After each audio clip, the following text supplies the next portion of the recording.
Hey, would you like to make keyboard of your Samsung Galaxy Z Flip 5 more colorful? Let me show you how to do it. Firstly, open Play Store on your phone and type in any type of keyboard that you would like to see. For example, I have chosen LED keyboard.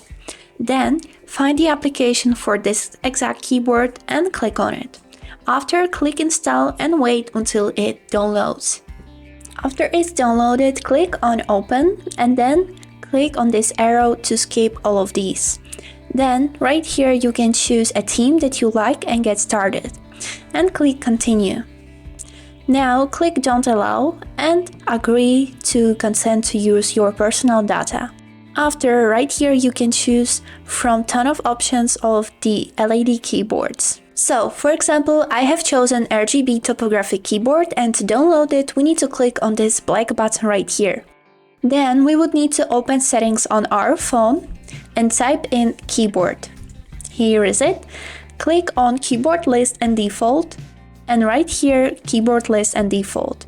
Here we would need to enable this LED keyboard and click OK.